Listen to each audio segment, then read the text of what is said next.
A paz do Senhor Jesus a todos os irmãos. Paz do Senhor, pastor Fábio aqui conosco. Paz do Senhor. Nós estamos no nosso programa diário, leitura da Bíblia, tempo especial do nosso dia que nós reservamos para juntos lermos a palavra do Senhor. Tem sido uma bênção para nós isso, diariamente, tirarmos um tempinho, tempo precioso para lermos a palavra do Senhor. E nós estamos na nossa leitura sequencial no livro de Juízes. E hoje nós faremos a leitura do capítulo 7 do livro de Juízes. Então, enquanto você abre sua Bíblia, nós vamos nos lembrar que no episódio anterior, quando lemos o capítulo 6, nós vimos que enquanto o povo estava ali sofrendo, com a opressão dos midianitas, o anjo do Senhor aparece a Gideão, que estava malhando trigo no lagar, diz que ele era um varão valoroso, depois o orienta a tirar a idolatria da casa de seu pai, e depois o Senhor diz que será com ele para libertar o seu povo, e Gideão pede ao Senhor provas da presença do Senhor com ele, de que o Senhor venceria aquela batalha, e o Senhor vai dando a ele provas da sua presença.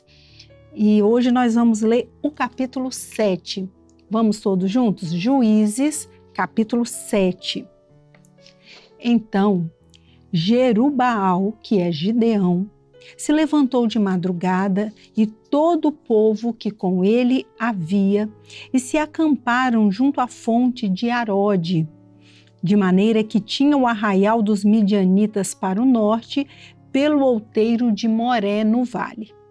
E disse o Senhor a Gideão: muito é o povo que está contigo para eu dar aos midianitas em sua mão, a fim de que Israel se não glorie contra mim, dizendo: a minha mão me livrou. Agora, pois, apregoa aos ouvidos do povo, dizendo: quem for covarde e medroso, volte e vá-se apressadamente das montanhas de Gileade. Então voltaram do povo 22.000 e 10.000 ficaram. E disse o Senhor a Gideão: ainda muito povo há, faze-os descer as águas e ali tu provarei. E será que aquele que eu te disser, este irá contigo, esse contigo irá. Porém, todo aquele de que eu te disser, este não irá contigo, esse não irá. E fez descer o povo às águas. Então o Senhor disse a Gideão: qualquer que lamber as águas com a sua língua, como as lambe o cão, esse porás à parte, como também a todo aquele que se abaixar de joelhos a beber. E foi o número dos que lamberam, levando a mão à boca, 300 homens.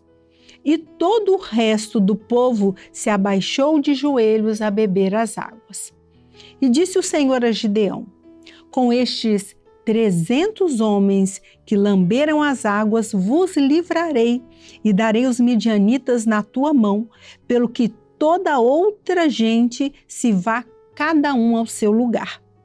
E o povo tomou na sua mão a provisão e as suas buzinas, e ele enviou todos os outros homens de Israel, cada um à sua tenda, porém os 300 homens reteve, e estava o arraial dos midianitas abaixo no vale.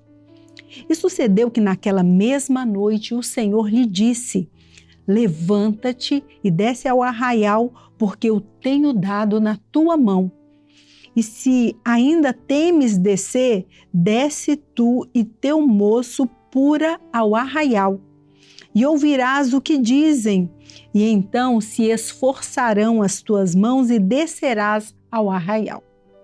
Então desceu ele com o seu moço pura até o extremo das sentinelas que estavam no arraial.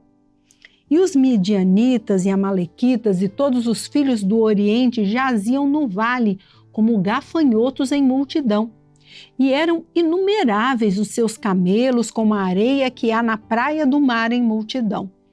Chegando, pois, Gideão, eis que estava contando um homem ao seu companheiro um sonho e dizia: Eis que um sonho sonhei, eis que um pão de cevada torrado rodava pelo arraial dos midianitas e chegava até as tendas e as feriu e caíram e as transtornou de cima para baixo e ficaram abatidas.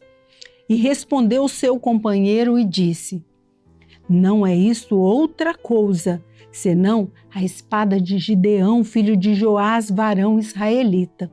Deus tem dado na sua mão aos midianitas e a todo este arraial. E sucedeu que, ouvindo Gideão a narração deste sonho e a sua explicação, adorou. E tornou ao arraial de Israel e disse: levantai-vos, porque o Senhor tem dado o arraial dos midianitas nas vossas mãos. Então repartiu os 300 homens em 3 esquadrões e deu-lhes a cada um nas suas mãos buzinas e cântaros vazios com tochas neles acesas. E disse-lhes: olhai para mim e fazei como eu fizer. E eis que, chegando eu ao extremo do arraial, será que, como eu fizer, assim fareis vós. Tocando eu e todos os que comigo estiverem a buzina, então também vós tocareis a buzina ao redor de todo o arraial e direis: pelo Senhor e Gideão. Chegou, pois, Gideão e os 100 homens que com ele iam ao extremo do arraial, ao princípio da vigília da meia-noite, havendo-se já posto os guardas. E tocaram as buzinas e partiram os cântaros que tinham nas mãos.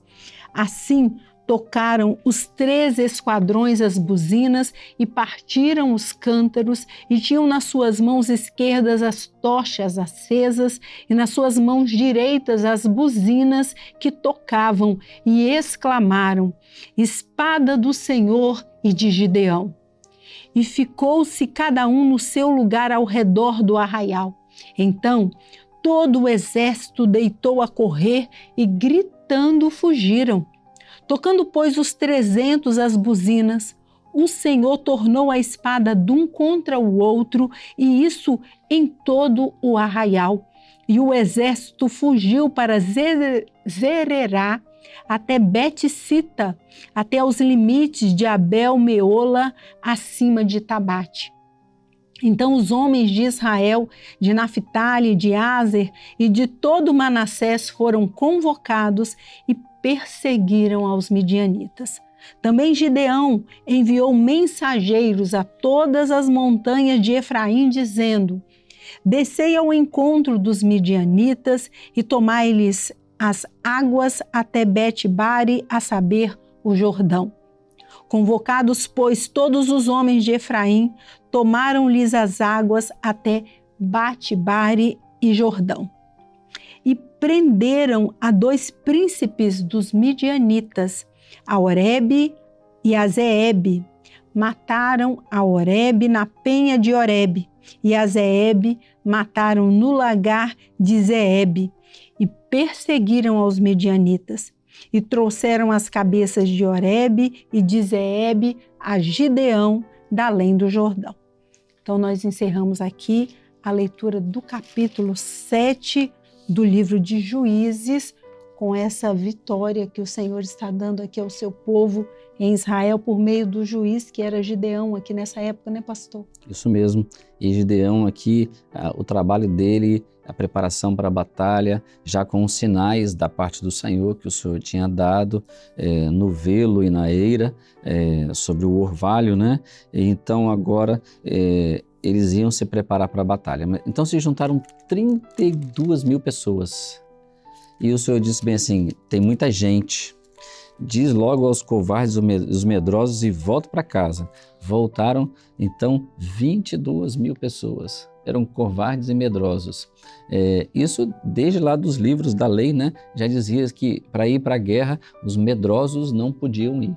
Então ele tirou, porque senão ia trazer medo para o coração do povo que ia lutar. Então o Senhor já tirou os medrosos, eles não podiam ir para a guerra. Sobram 10 mil, e o Senhor disse assim: tem muita gente ainda. E o Senhor falou assim: não, quem vai vencer a batalha sou eu, a estratégia é minha, sou eu que vou montar, é para que o povo não fique falando depois que eles eram suficientes, eles eram capacitados, eles eram em quantidade. Então o Senhor queria mostrar para esse povo que estava vindo de um período de opressão, que estavam sem coragem, por isso chamou Gideão de varão valoroso. Ele precisava ser corajoso de novo, o povo precisava ter fé e crer no Senhor, né? Naquilo que o Senhor tinha falado que abençoaria o povo. Então, o Senhor diz para Gideão aqui como que ele vai fazer a seleção, aqueles que se ajoelhavam para beber, eles foram mandados embora. Então, foi mais 9.700 embora e ficaram 300 para que 3 esquadrões apenas carregassem naquela hora uma tocha com um cântaro e uma buzina na mão. Cercasse o arraial. E isso, o Gideão, ele entendeu que era do Senhor aquilo tudo, porque ele foi lá de noite, né? E ouviu os 2 guardas contando o sonho e dizendo para ele com todas as letras, isso é a espada de Gideão, esse pão torrado rodando no meio, entrando nas tendas. Ninguém critique Gideão, porque às vezes a gente falta fé mesmo, entendeu? Porque uma situação dessa, um exército como gafanhotos ali, uma multidão, às vezes você está diante de um problema tão grande, tão grande, tão grande, que alguém fala alguma coisa que o Senhor vai te abençoar, assim, ai gente, mas eu tenho que fazer alguma coisa. Não tem que fazer não, você tem que ouvir o Senhor e fazer aquilo que o Senhor mandou fazer. É só isso que nós precisamos, né? Não atrapalha. Então, no momento certo, tem uma estratégia. Quebra o cântaro, toca a buzina, a luz aparece, o Senhor confundiu eles entre si, aí eles se mataram entre si e fugiram. Só que quando eles fogem, os outros povos, os que foram para casa, são convocados e vêm contra eles. Então ali o Senhor livra o povo com poucos, uma estratégia de apenas 300. Mas eu fico pensando assim, né, que o coração dos 300, né? Meu Deus, o que nós estamos fazendo? Uma multidão ali embaixo, como um gafanhoto. E aqui a gente com uma buzina e uma tocha na mão para vencer um exército desse.